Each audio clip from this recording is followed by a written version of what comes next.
you spoke about water, the water of the ocean, as clarity. Yes.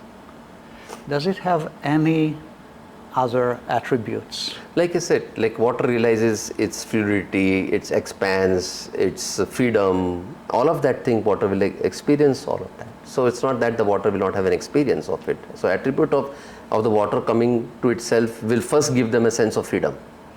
It will.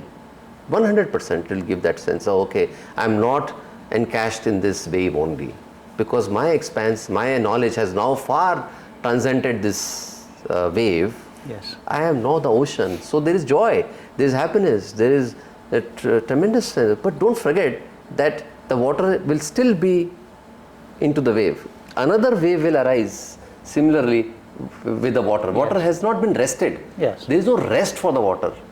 But what you described just now is what what the wave experiences when it realizes that it's water. Absolutely. Okay? Yes.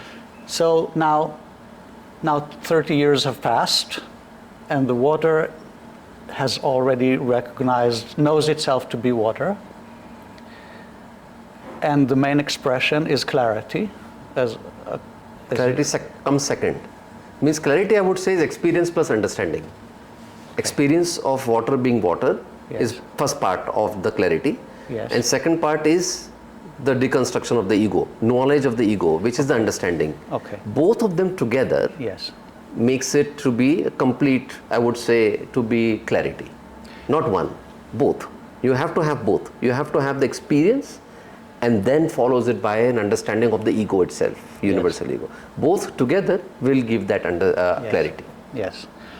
Does love or joy, are they qualities of the ocean itself? Yes.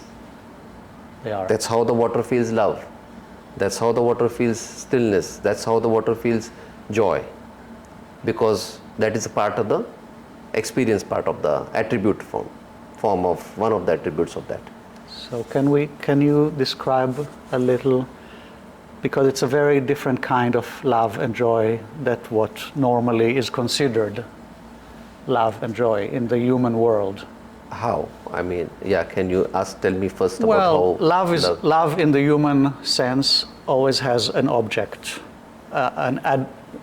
it's always in relationship to something specific. Conditional. So the love of the ocean doesn't have an object.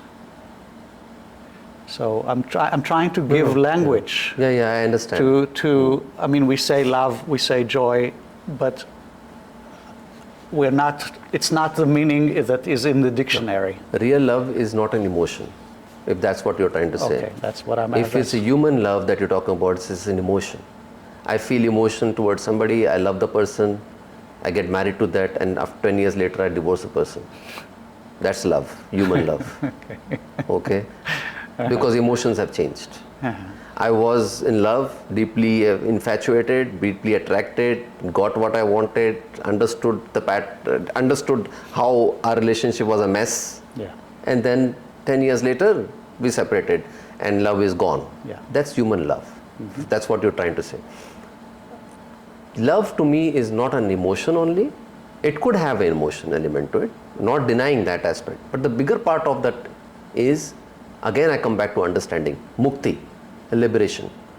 Love basically means how do I liberate a person from the suffering that he is going through or she is going through. So if I have to define love, I have to say I love you because I am really interested to see that whatever you are attaching yourself to or associating yourself to is binding you, limiting you from your true potential. And I must try my best, if in any way that I can, to free you from that bondage.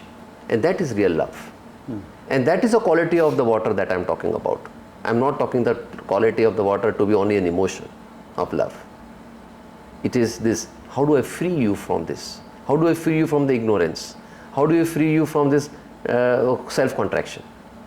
Can you talk about the impulse or motivation of the ocean as you experience it? How is it different from other motivations and other impulses? See, by nature, the wave will arise from the ocean. Ocean's desire is to become still for everyone, not for one person. Ocean's desire is a complete stillness in all ways. The ocean is completely still with no wave arising. That is the project of the ocean. You can say, like how you are having a project. Yes. Similarly, the project of the ocean is that no wave should arise. Everybody is so self-sufficient, or you could say so self-fulfilled in itself, in the ocean itself, that the desire is missing, that the currents underneath the wave, underneath the ocean, which creates a wave, is absent.